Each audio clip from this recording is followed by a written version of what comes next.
ആ യുദ്ധഭൂവിൽ നിലം പതിച്ചു രാമസായകമേറ്റു തളർന്ന ലങ്കേശ്വരൻ.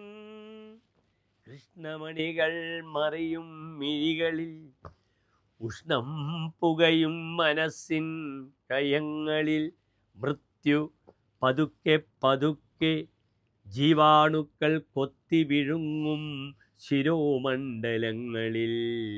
അപ്പോഴും രാവണന് ഉള്ളിലൊരന്തിമ സ്വപ്നമായി വന്നു. മനോജ്ഞയാം മൈഥിലി ഓർമ്മകൾക്കുള്ളിൽ മണിച്ചിലമ്പും കെട്ടി ഓടി നടക്കുന്നു പിന്നെയും മൈഥിലി. രാവണപുത്രി അങ്ങേയറ്റം കവിത ആസ്വദിക്കുന്നവരെ ഒരു ഭ്രാന്താത്മകമായ അവസ്ഥയിലേക്ക് എത്തിക്കുന്നു ഈ കവിത. രാവണപുത്രി മധുസൂദനൻ നായർ അതിമനോഹരമായി ആലപിച്ചു. രചന നമ്മുടെ സ്വന്തം വയലാർ. ഭരണ നക്ഷത്രജാതനായ ശ്രീ വയലാറിന് ആദരാഞ്ജലികൾ നേരുന്നു.